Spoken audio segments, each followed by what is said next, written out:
Hello and welcome back to Rogue Trader. So, last time we finally finished the prologue, which means that I'm in uncharted territory, both figuratively and literally, as in, we are figuratively in a new part of the game that I've never seen before, and literally our voidship is who knows where, and we need to kind of get ourselves where we need to go.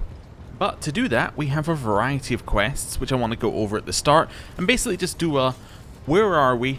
What do we need to do? Try and prioritize some things just within our own heads. And I also want to have a look at our companions and their biographies and learn a little bit more about them, as we're going to start getting to the points where, well, we've already had some companions come to us and be like, hey, I got a quest for you maybe, you want to come talk to me? So I think learning a little bit more about them would be good before we do that. So let's start with our journal and just work our way through it. So we have 3 levels of quests. So we have Chapter 1 quests. Well, we have 4 levels because we also have this one, but let's hide completed quests. There we go. So we have 3 levels of quests. We have Chapter 1, which is kind of the main quest. We have companion quests, and then we have 3 errands, which are just these are side quests, basically. So let's see what we got. So our main quest, looking for trouble.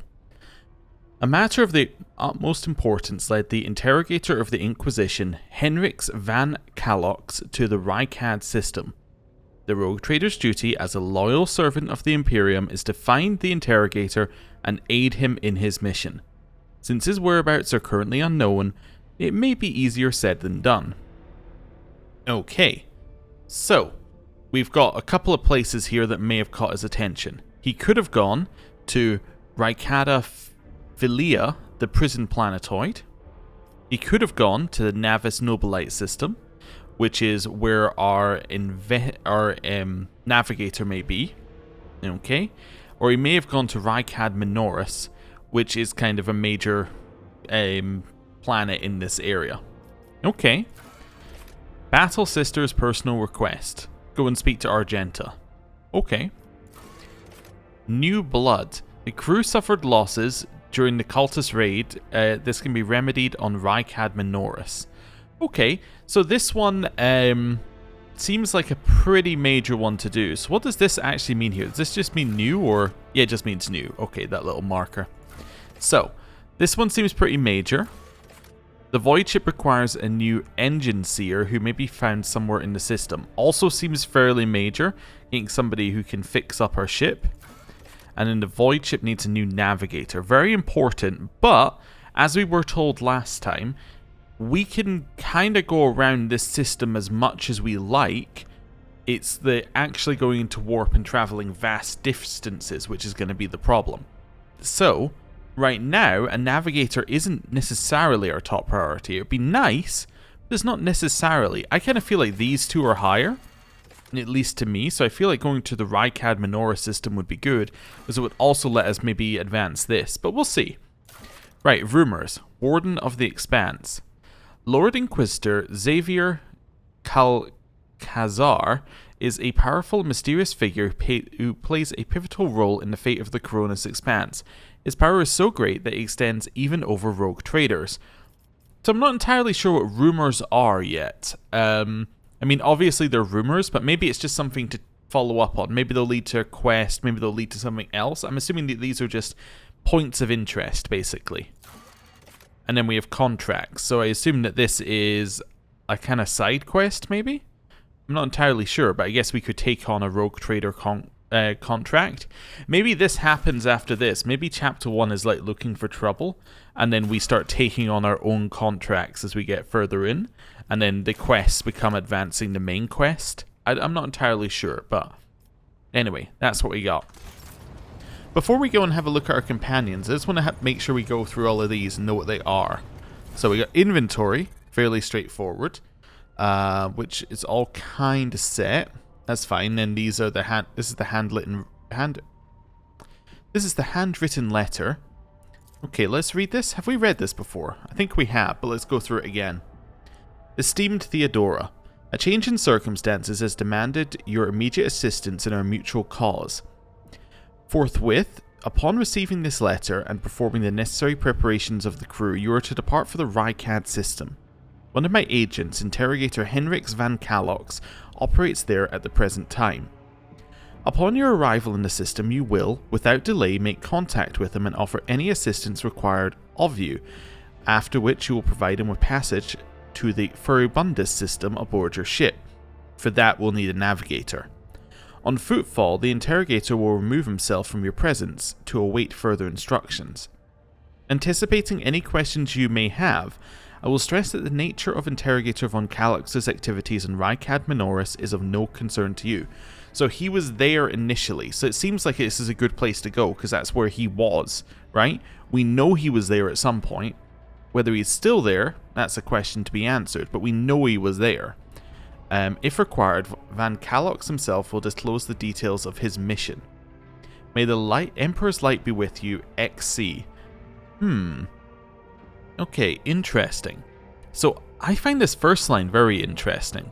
A change in circumstances has demanded your immediate assistance in our mutual cause.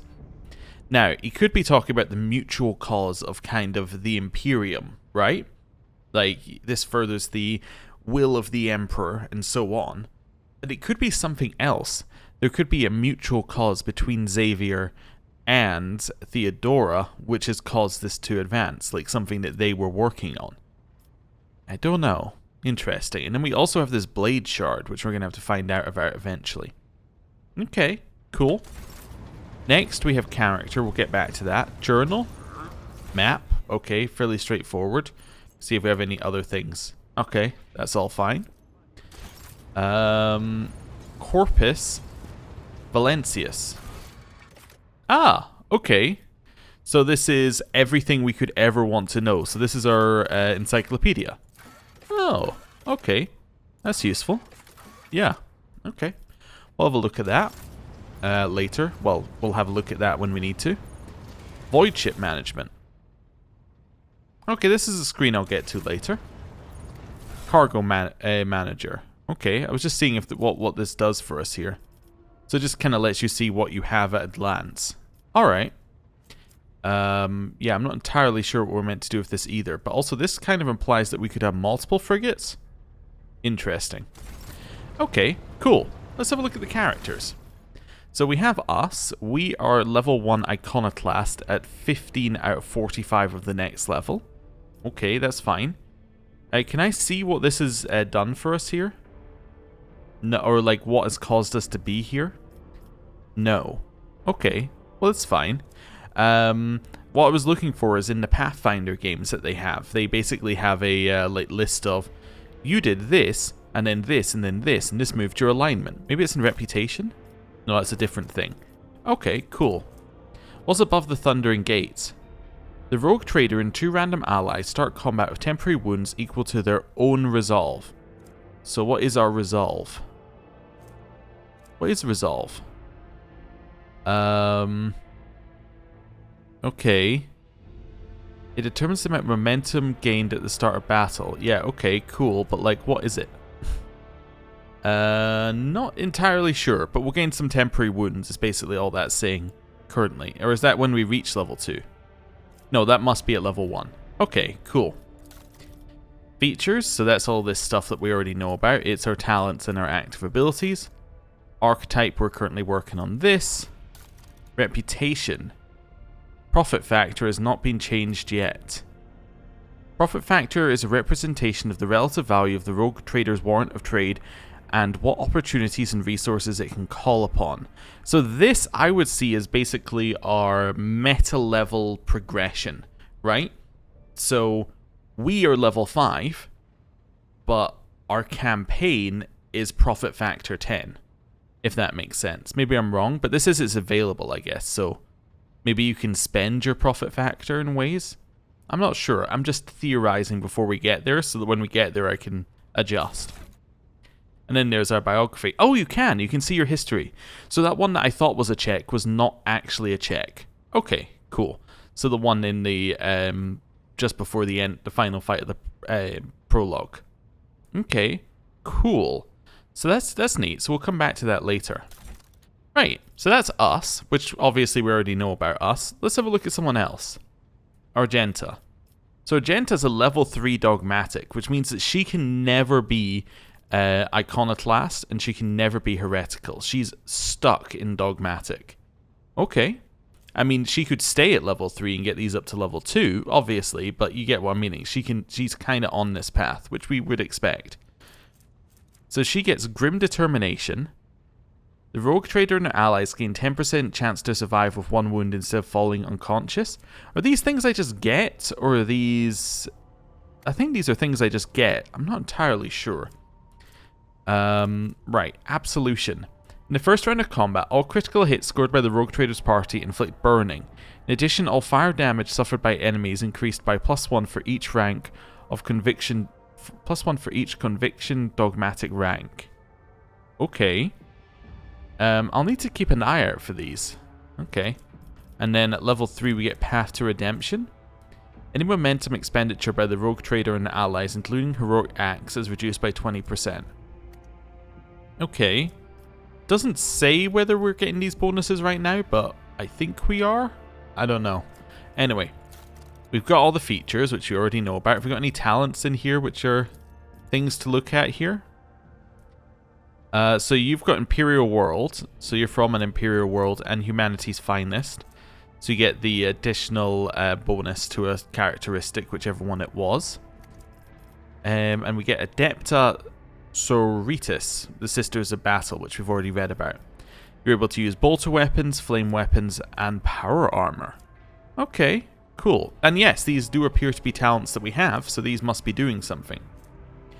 What are flagship post abilities? Expedious Reload will also reload the Prow Lance. Okay, so this is something to do with ship stuff. We haven't had a tutorial for that yet.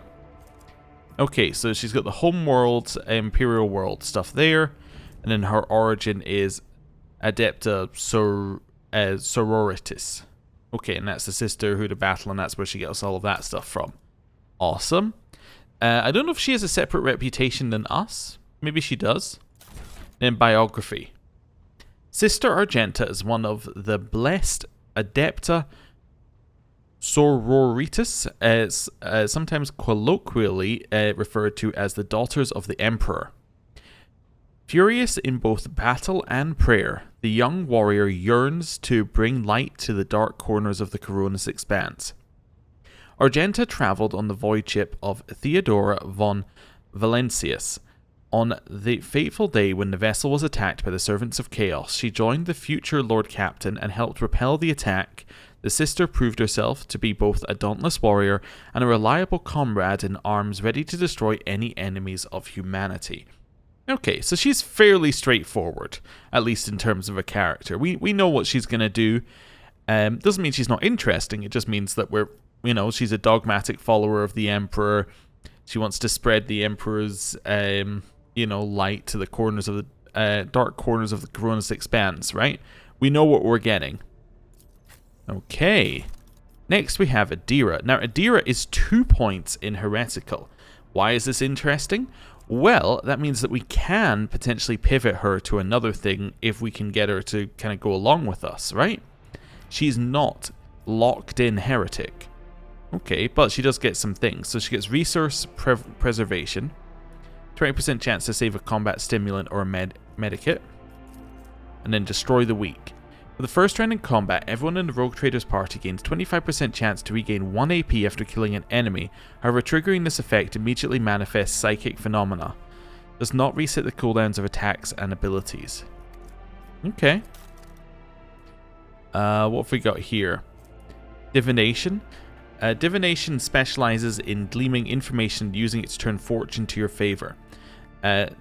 Diviners find useful insights everywhere, manifesting extrasensory abilities and glimpses in the future. I just want to check because I find this very funny. Yep. They must have just set turn to be like a hoverable word, but it's being used in a different context. I find that funny. Telepathy. Telepaths are psychers whose mental expertise lies in contacting and controlling the minds of others.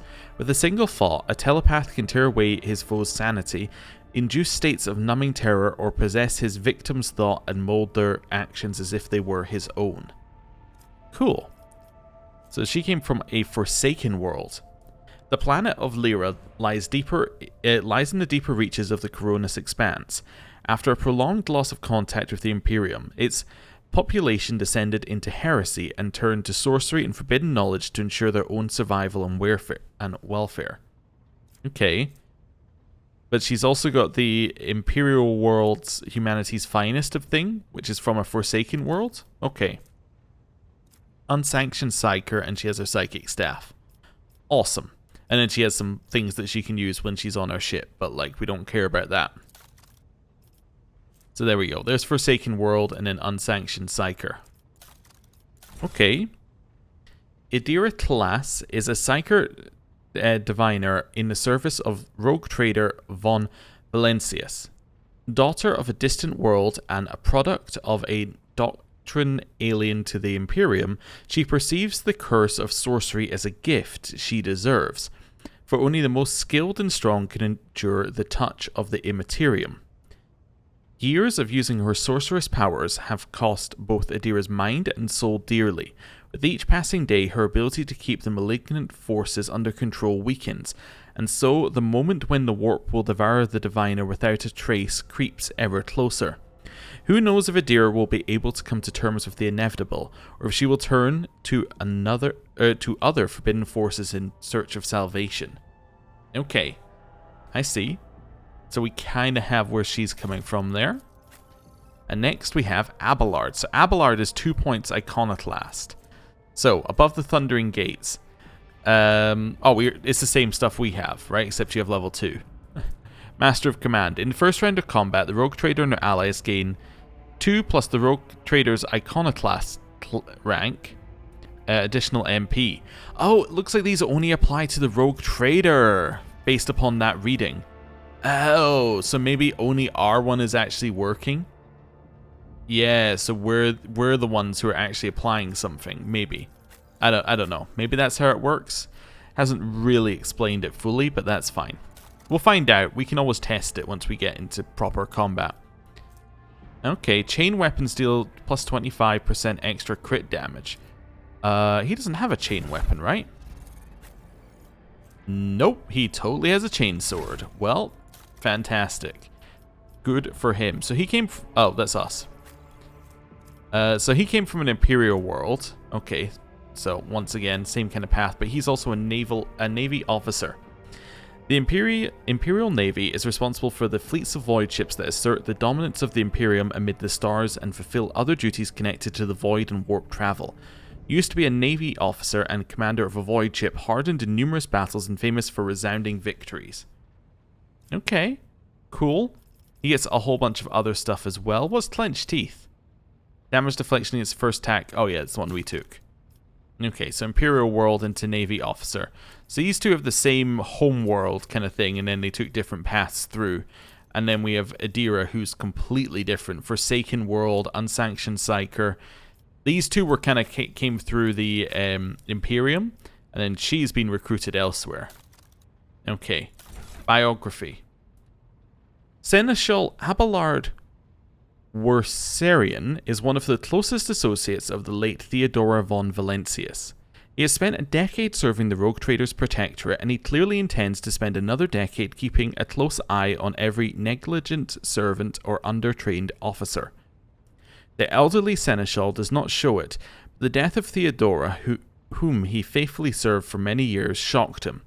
Abelard is willing to do anything to ensure that Theodora's successor becomes a brilliant rogue trader worthy of his predecessor. It's also worth pointing out that he is also not locked into a path. You could easily mold him a different way as well, and I suspect that if you wanted to mold him into either path, you would play upon his a willingness to do anything to ensure that you're a brilliant rogue trader, right? You could definitely see you twisting either path for dogmatic or heretical. I suspect we're following the iconoclast path, but we'll see. Right, and with that, camera moves slightly. And with that, we have now looked at absolutely everything that we needed to look at, and we have a rough idea of who we're working with. Now, how do we achieve our goals? I have no idea. But let's maybe start by heading over to Arenta down here, and just seeing what she has to say, and then we'll maybe head up towards Adira, and then maybe, I don't know, loop around. We can go to our quarters. That might be worth doing. Okay. Let's have a little talk to this Vox Master. A thin, pale woman stands out among the rest of the crew. There's a thick bundle of cables coming out of the back of her skull and disappearing under her ceremonial garment. You see a grate of a quietly humming vox where her mouth should be. The woman sees you and bows her head in a respectful greeting. How may I serve you, Lord Captain? I wish to bolster the morale of my crew. I don't know if we want to do that right now. What are the Vox Master's duties? I am the ears and the voice of this void ship. I supervise several dozen officers and 3 times that number of support personnel. We receive, send, and encrypt and decode all incoming and outgoing messages through the ship's internal and external channels. We also ensure clean communications and the optimal efficiency of the crew's voxcasters. If you ever want to know what worries and concerns your crew are harboring, what your subjects are whispering about in local networks after their watches, and what their leaders are clambering about over shortwave Vox transmissions, just come and see me. I will satisfy your curiosity. Have the Vox spirits brought you anything interesting lately?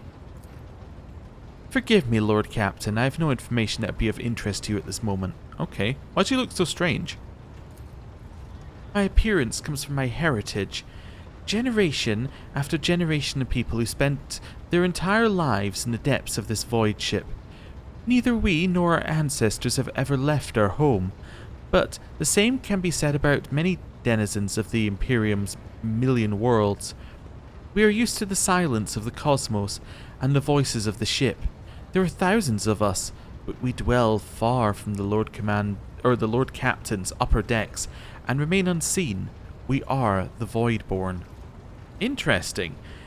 It kind of sets a level of scale, doesn't it, when there are multiple generations who have lived their entire life on the ship and have not left. Where does the word Voidborn come from? Because we are the children born in the void between the stars, be it the womb of a travelling vessel, an orbital satellite, or a forgotten asteroid station. Low gravity, voyages through the warp, and countless dangers of space travel. Everything others hate and dread is second nature to us. Tell me about the lives of the Voidborn in my crew. To us, the groans, creaks, and murmurs of the ship sound the way babbling brooks and singing birds do to world dwellers. We hear the ship breathe, know what it is feeling and thinking. We are part of the ship, just like it is a part of us. We perform numerous functions, and there are many officers among our number. Some maintain order and prevent mutiny, others serve as shepherds and support the crew, and some devote themselves to mending the body and spirit of the vessel. Yeah, I guess it is kind of interesting as well that because the technology tends to have like a machine spirit and has like, you know, I don't know if it's correct wording, but it has like a soul. It's kind of like they spend their lives in this ship, which is also a living being in a way. Most of the Voidborn are members of large void ship dynasties that bear responsibility for a certain aspect of that ship's life. For 300 years, the main branch of the Ptoleman dynasty has produced the ship's Vox Masters, and most of our subordinates come from the cadet houses of the dynasty. How do you find life on the ship? Life has been quite generous to me, Lord Captain. I am the Vox Master, and only the best of the dynasty can become one. By virtue of my skills and position, no one has ever denied me anything. Our family claims a spacious section for its domain. I also enjoy long walks through the narrow and dimly lit corridors of the ship, listening to the sounds of her activity, falling asleep and waking up to the chanting of hymns, and admiring the stars beyond, of course. How do others on the ship treat you? We look, speak and move differently from the inhabitants of the planetary worlds. Our way of life, traditions and quirks frighten these people just like the darkness of the cosmos. Many believe us to be the bringers of ill fortune, and alas, it is the Voidborn who get the blame for terrible warp phenomena during longer voyages. Vigdis hesitates before continuing. Several years ago, an unfortunate warp jump caused all the food on board to spoil.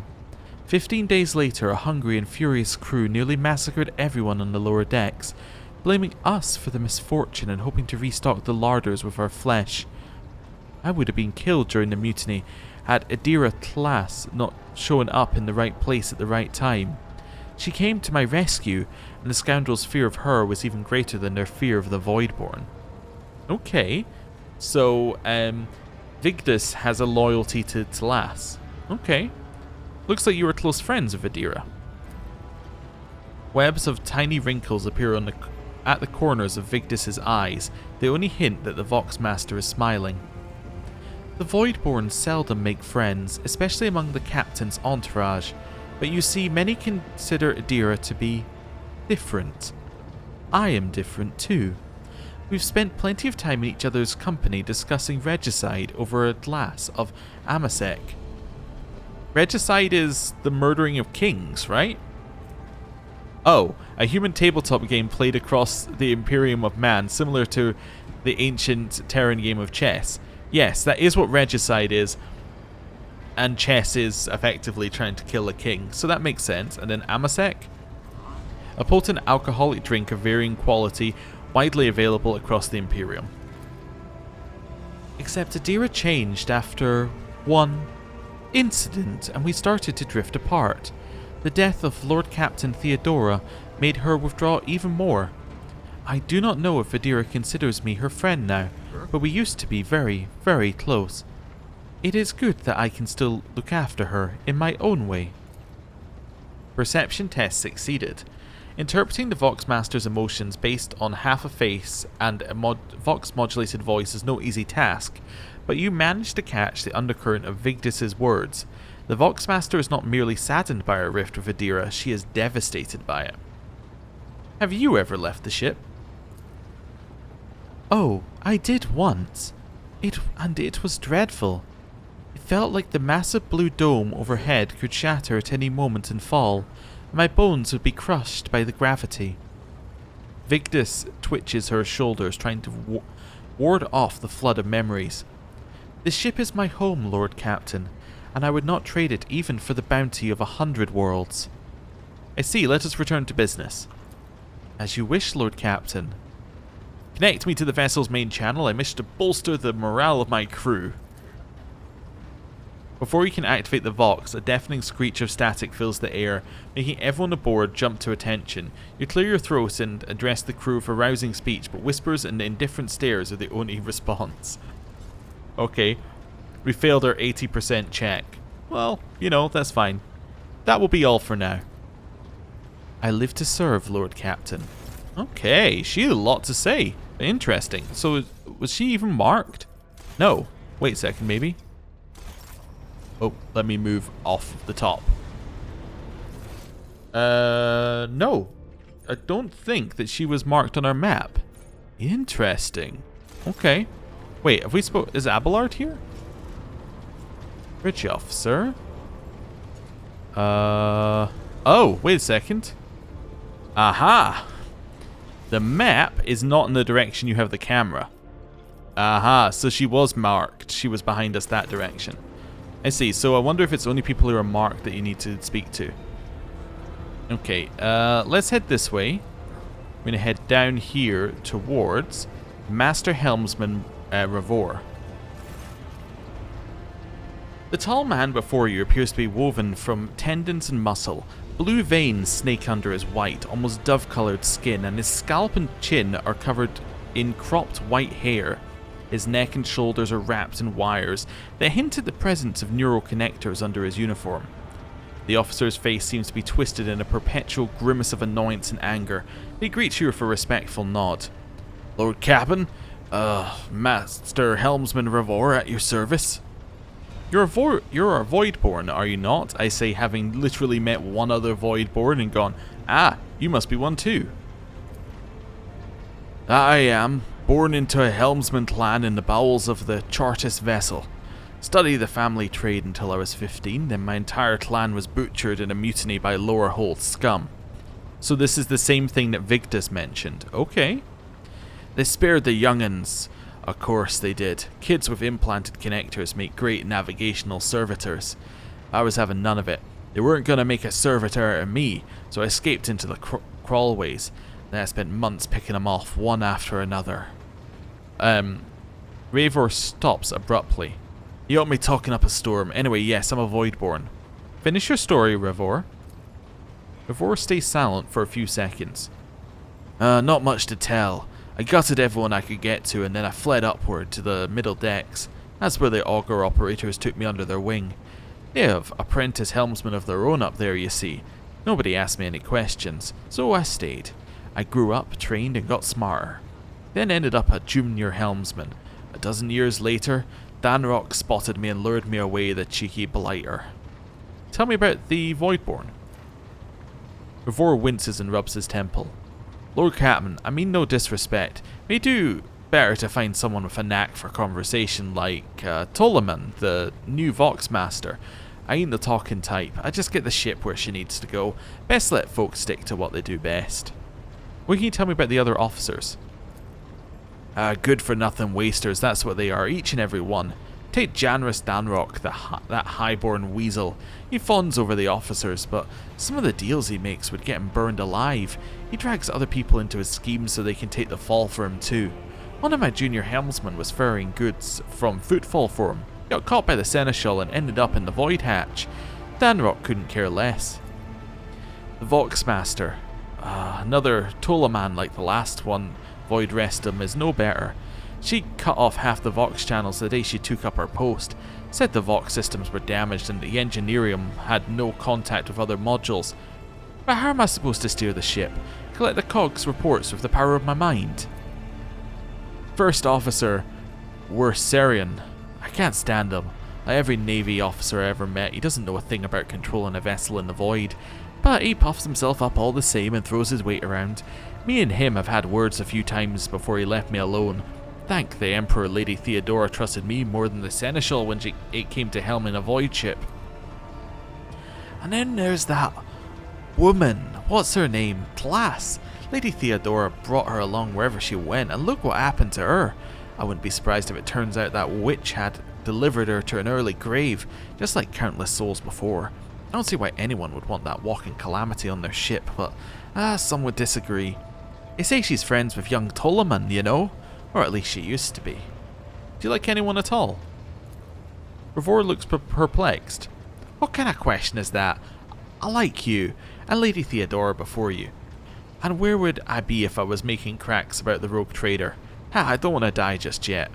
Alright, I'll speak to you later. Lord Captain? Ravor acknowledges you with a nod and turns away. Okay. Well, it's a different view on some people here. Let's have a chat to Arenta. Let's see what she has to say. Rogue trader. Sister Arenta looks tired. There are dark circles under her eyes and her hair is somewhat disheveled. She moves like she's a little on edge. You said you had a personal request for me. I indeed have a request, Rogue trader. The accursed servants of chaos who assaulted this ship and took the lives of your loyal crew members. They orphaned many children, including the progeny of the brave officers who defended their posts until the bitter end. I don't know what customary practices there are for cases like this in the Von Valencia's territory, but in the world I'm familiar with, the children of such brave souls could expect to receive some special consideration. Perhaps the rogue trader could meet with the orphans. Okay, well, that's a lot of stuff we got in here. So I'm probably going to ask the question, what good would meeting them do? Make arrangements of meeting worthy of a rogue trader. I'll meet them, no formalities. Deliver this order on my behalf, the orphans are to be provided for. Or why would I? Do you wish to fill these children's heads with the illusion that the world and rulers care about them? I will have no part in this.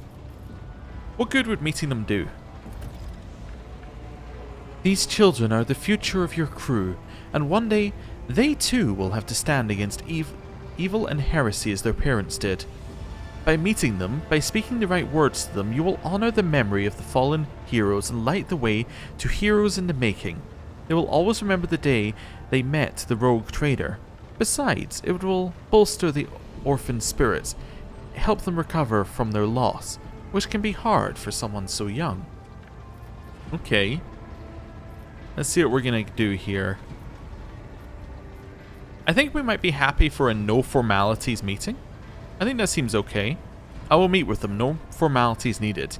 These are children of the people who gave their lives for the von Valencius dynasty. My consideration is the least that they deserve. Sure, I think this one seems fine. I think that seems okay for us. I will pass on your instructions. Thank you for taking my request to heart. Oh, what? Loading screen? We going straight there? Okay. I was not expected.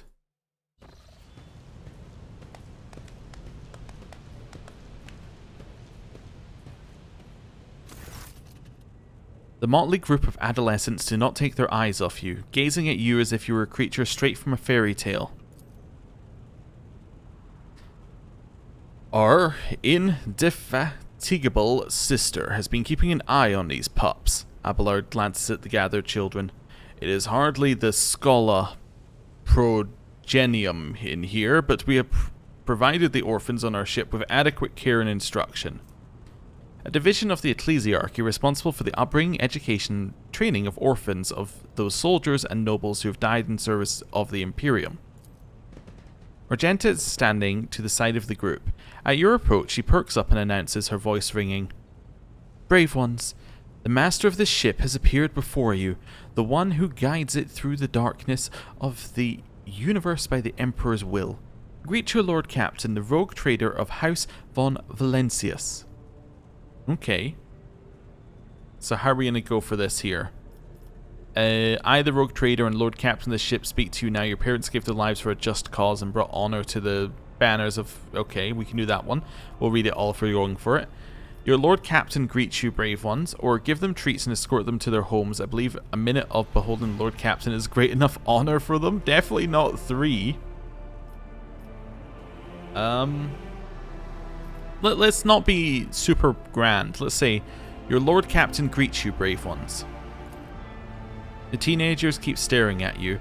A girl who had remained close to Arenta smiles uncertainly. A skinny, pale lad tries to throw his shoulders back and stand at attention like a soldier. Only a few teenagers at the far end of the row seem sullen and not particularly impressed. One of the scowling visitors with a thin scar across his face tosses his head back and says bitterly, So what? Why should we care? Our friends and parents died in their dozens for you noble lot. Yet you give us speeches. Arenta quickly turns to the boy. A flurry of emotions flashes in her dark eyes, like she wants to both calm him and scold him for his impudence. So we can address the chaperones. Their comportment leaves much to be desired. I hope they'll be molded into worthy servants of House von Valencius. This audience is over. Punish the troublemakers, put the rest back in their bays. This audience is over.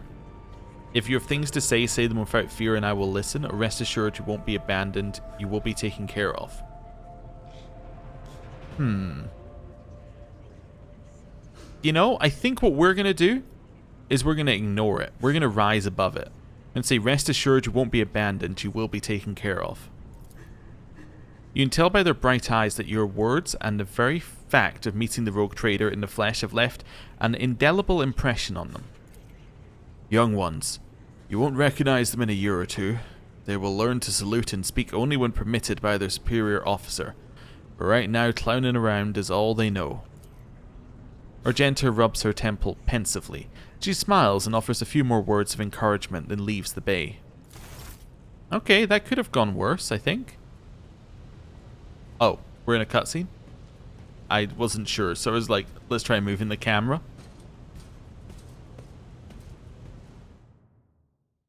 And now we're in a loading screen, back to the bridge. Okay, that was cool. Yeah. So I think what we're going to try and do, based upon that one, is I think us being understanding of the people, but like not willing to engage in like we're not necessarily open to a democracy, like bring all your problems to me and I will talk them through with you nicely. We're going to try and be like a pragmatic and efficient kind of leader.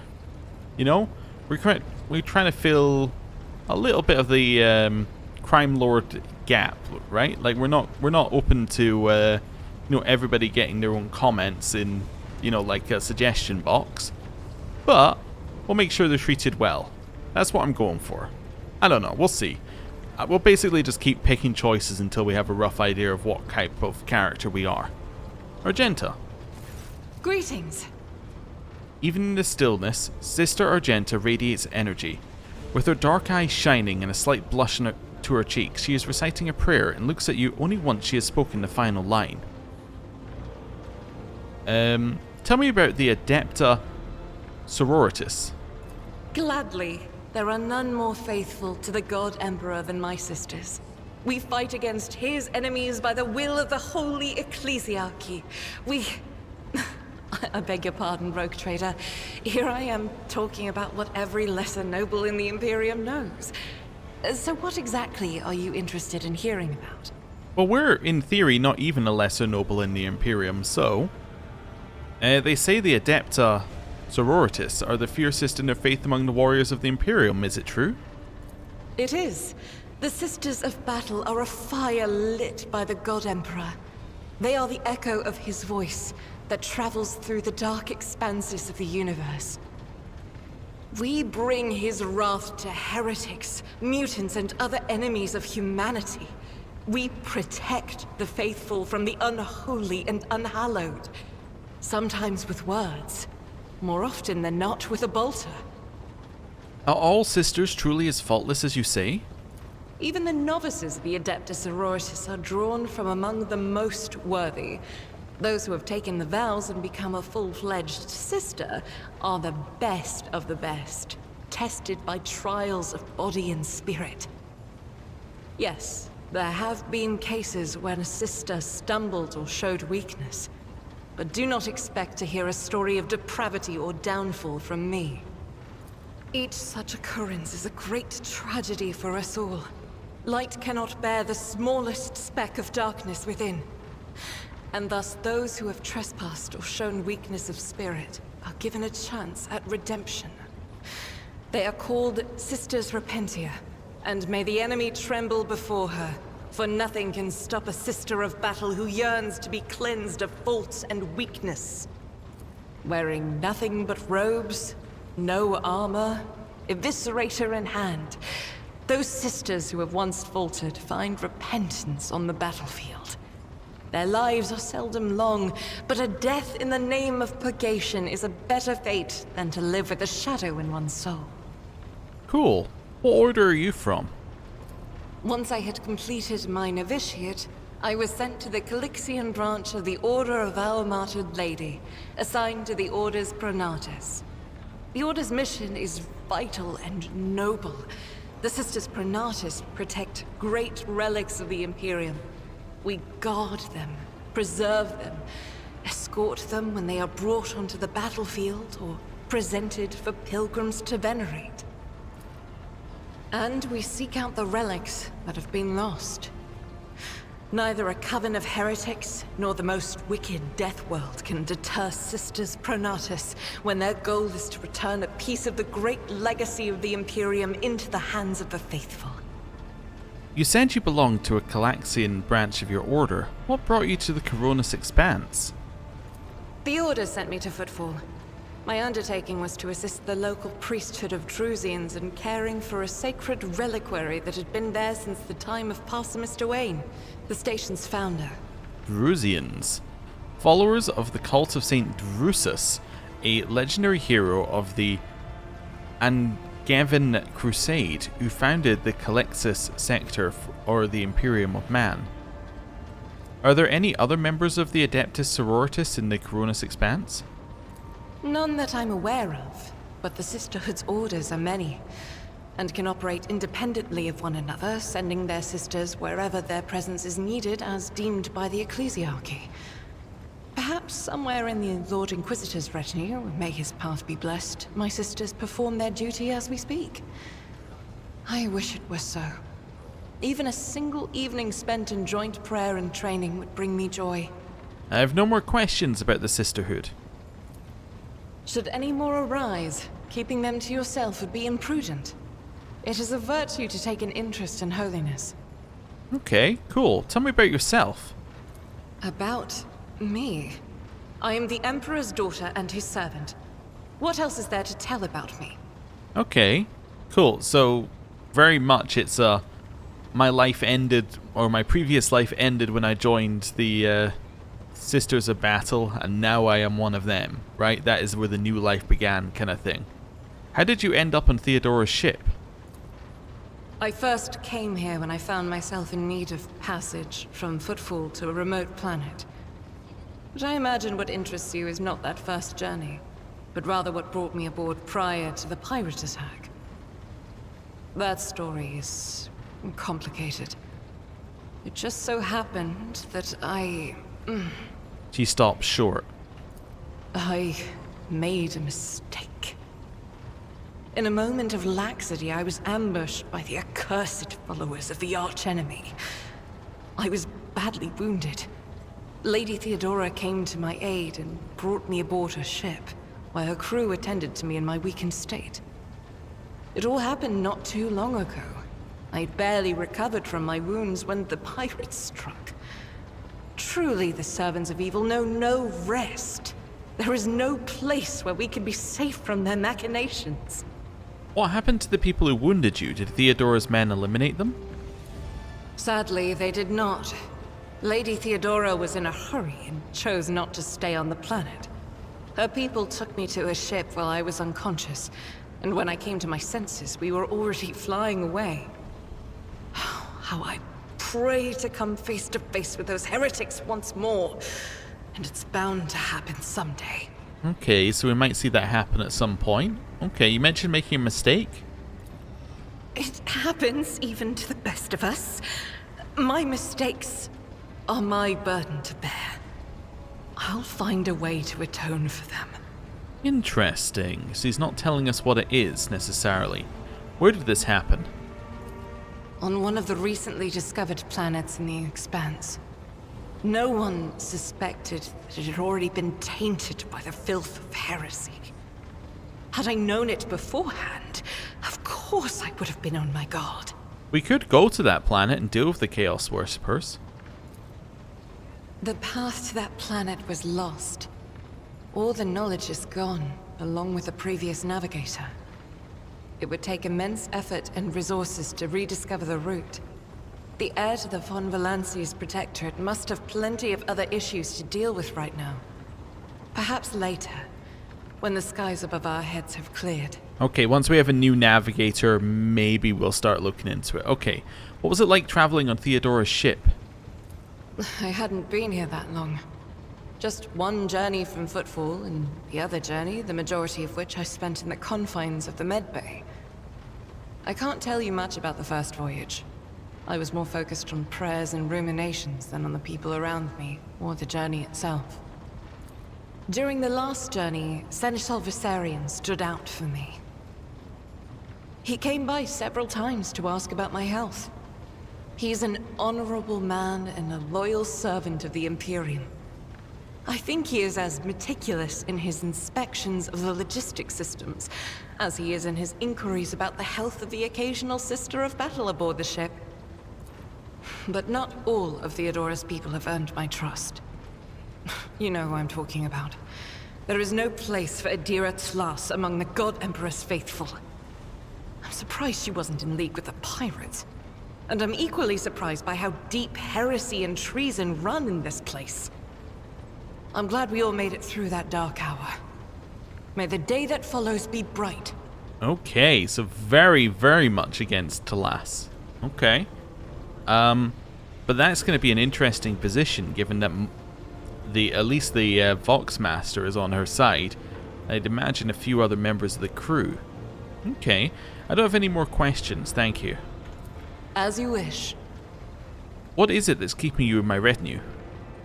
This ship was targeted by heretical pirates, which means that my presence here and the assistance I provide to you are my sacred duty. Sooner or later, I will likely have to return to Footfall to protect its reliquary. But for now, I wish to remain a part of the Rogue Trader's crew. You might be of use to me, and so I have no problem with your presence. Arenta gives you a stern look but says nothing, only nodding impassively. Alright, we'll leave it at that. I think she would have preferred the friend option, it just doesn't seem like something we'd say. I'm trying to be a little bit meaner, but I mean, it's not in my nature when I'm playing these games. In these games, I tend to be a people pleaser, right? So what I'm trying to do is avoid being like the world's biggest people pleaser, where I just be like, yes, yes, I'll do whatever you say, I'll be your friend, yes, oh, we don't need to fight, there'll be no violence. It seems like in this kind of world, you'll thrive better, and it'll make a more interesting story if you're a little bit confrontational. So I'm deliberately trying a little bit of that, being a little, like, not perfectly nice. We'll see how it plays out. I don't know. We'll see. We'll see. But there is a deliberate attempt to not be like just every other character I do in series. We'll see. Anyway, Abelard. Lord Captain. Abelard surveys you briskly but meticulously, as though he's inspecting you for shortcomings. He then offers a courteous nod. Let's talk about some things that may be useful to me as the rogue trader. A noble aspiration, Lord Captain. I am ready to acquaint you with all the particulars that interest you. Outline the situation in the Koronus Expanse for me. What do I need to know and keep in mind?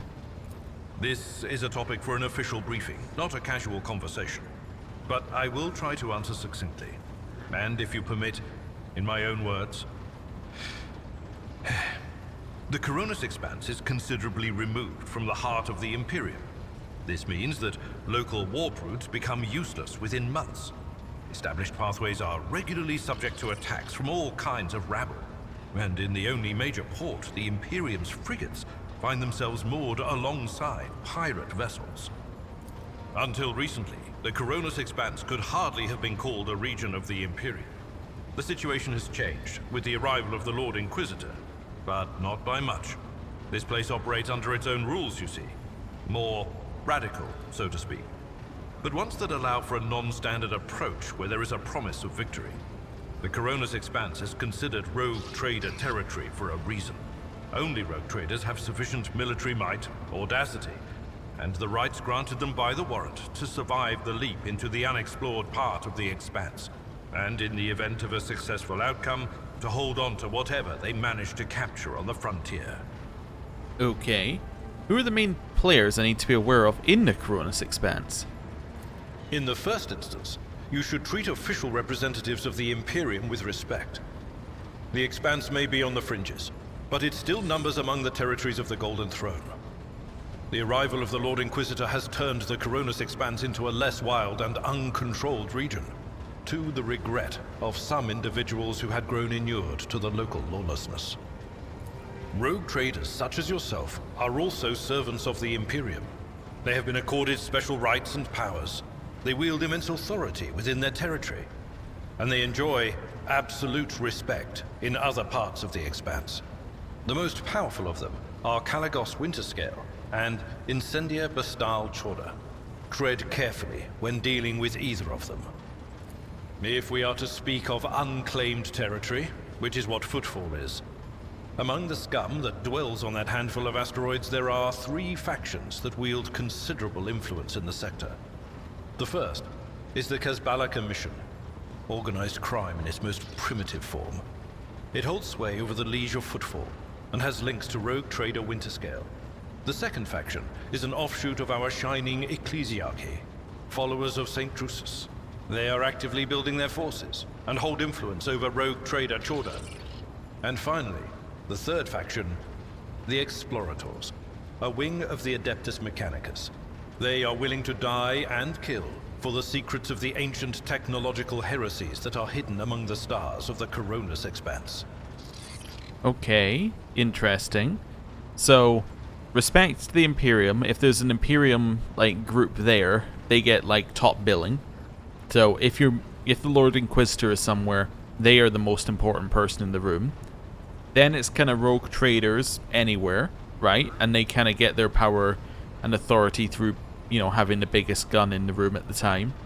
And then you kind of move down to these other groups who have like control over I'm trying to think, like control over the masses, I would say. So you've got organized crime, you've got religion, and then you've got like fanatical tech, basically. Okay. Kunrad, our previous Master of Whispers, can you tell me about his betrayal? What do you think he'll do next? You know, Lord Captain, I am no admirer of fine art. But when we next find ourselves in a civilized port, with time to spare, I will promptly find an artist and commission a portrait of the individual to whom you refer, with a hole between the eyes. Conrad Voigtveer. That he committed his treachery and escaped with his life was an unforgivable oversight. We both served Lord Captain Theodora for many years, and we never saw eye to eye. He was brash. He was never afraid of assuming responsibility, and he willingly took on difficult tasks. I am loath to admit it, but the Von Velatius Protectorate continues to reap the fruits of his labors to this day. His service always garnered my respect. But everything else about him made me want to wring the neck of that two-faced snake. If you are taking comfort in the thought that we will hear no more of Conrad, prepare to be disappointed. You thwarted his plans, his meticulously plotted and nurtured treachery. He is sure to attempt to strike at you, and he will use his contacts and knowledge of the Protectorate to do so. The only question, Lord Captain, is whether you will be able to anticipate his next steps. That is all for now. As you wish, Lord Captain. I'd like to know more about my seneschal. As you wish, Lord Captain. What would you like to know? Tell me about yourself. What were you before you became Theodora's seneschal? I used to be an officer in the Navis Imperialis. No, used to be is not quite right. It was not simply a job. It was my calling, the essence of my life. I was proud to serve Lord Captain Theodora, but in my heart and mind, I'm still an officer of the Imperium. I met Lord Captain Theodora on a mission where the Imperial Navy was providing reinforcement to the rogue traders' army on one of the frontier worlds. Our acquaintance was not easy. Working with people outside the Navy hierarchy has never been my strong suit. It was to my great surprise then, that after the mission's completion, I received a referral to leave my service in the Navy and join the rogue traders' personal council. It was a difficult choice for me. But I saw in the offer a chance to serve the interests of humanity even more effectively than in the Navis Imperialis. You do not need me to tell you just how remarkable a person Lord Captain Theodora was. I recognized her at once as a true leader and formidable creative force. One who had built a protectorate amidst the dangers and wildness of the Expanse. Okay, so the second question we have here, leaving the Imperial Navy is far from easy. Why were you permitted to quit your post? I'm just going to try and test our knowledge of how things work here. The rogue trader has certain extra authorities. I'm going to assume that the rogue trader has the ability to basically requisition people as needed, right? I have a mandate from the Emperor to get my job done, and to get my job done, I need this Imperial officer, and that's why they were allowed to leave. I'm just going to see how this goes. You could say there was no one among the naval command who was willing to impede the wishes of the rogue trader. To do so would be to risk their own position and their relationship with Theodora. The Lord Captain possessed certain contacts in the Imperial Navy. Contacts which she used to request help during the conflict on the border world. And which enabled her to make me an offer that resulted in my joining her retinue. The Navis Imperialis is an ancient institution with its own mandates and muster lists. On occasion, in the heat of an official briefing, or an informal discussion, I violated those rules, determined to press my point. It is challenging to choose the words to accurately express my opinion on a situation or the actions of others that do not sound overly scathing or confrontational. Many in command were inclined to view my manner of speaking as unbefitting a person of my rank. Interesting. So, what he's saying is interesting too, but I like that we get coercion tests that are just naturally done. So it's not like we had to press him for more. We asked the original question in such a coercive way that he gave us some more info.